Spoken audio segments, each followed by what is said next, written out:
En 1957, la Communauté économique européenne est créée avec le traité de Rome.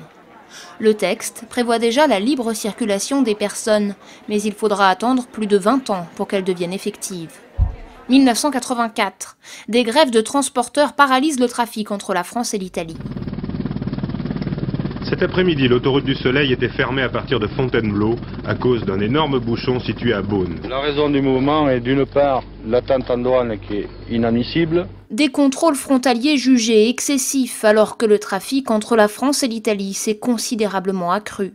La pression économique pousse les États jusqu'alors réticents à un territoire sans frontières à franchir le pas.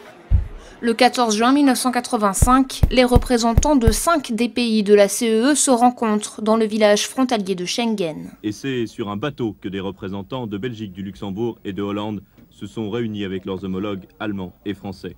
L'accord est désormais signé, il entre en vigueur demain. Tout automobiliste qui arborera un disque vert sur fond blanc pourra désormais franchir les frontières des pays signataires sans avoir à s'arrêter. L'accord de libre circulation qui deviendra effectif en 1995 pose les bases de la politique migratoire intra-européenne.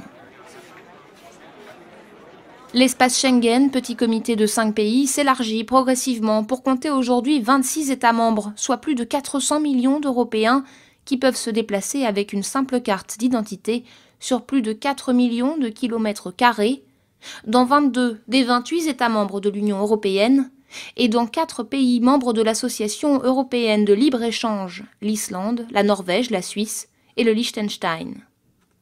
En revanche, 6 États membres de l'UE ne font pas partie de l'espace Schengen. 4 d'entre eux ont signé l'accord et attendent le feu vert des autres États pour devenir membres. 2 autres ont choisi de ne pas y adhérer, l'Irlande et le Royaume-Uni. L'adhésion à l'espace Schengen implique la disparition des frontières entre les pays membres et donc la libre circulation des personnes dans la zone.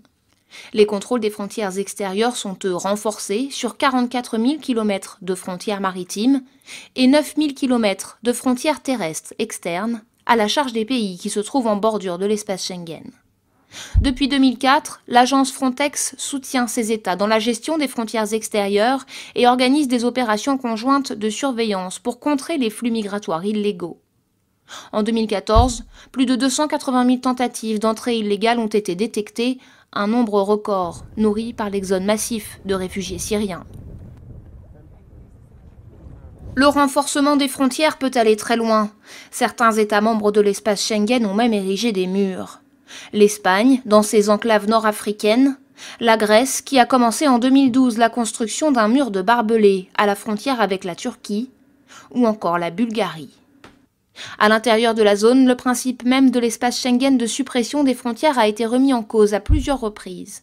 Voilà ce qui fait hurler la France. Des centaines de migrants venus de Tunisie et de Libye débarquent chaque jour sur la petite île de Lampedusa au large de l'Italie. Depuis la semaine dernière, le gouvernement Berlusconi leur distribue des papiers. Des permis de séjour temporaires leur permettant de circuler librement dans l'Union européenne. Ainsi, en 2011, Paris et Rome se sont trouvés en conflit au sujet de Schengen face à l'arrivée de milliers de personnes fuyant les tensions du printemps arabe.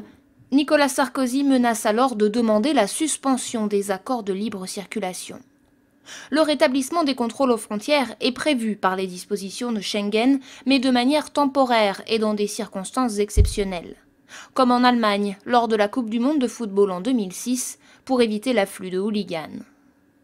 Même s'il est perçu par ses détracteurs comme inadapté face à l'afflux de migrants, pour beaucoup de citoyens européens qui circulent librement depuis 30 ans, l'espace Schengen est devenu un acquis, voire une évidence.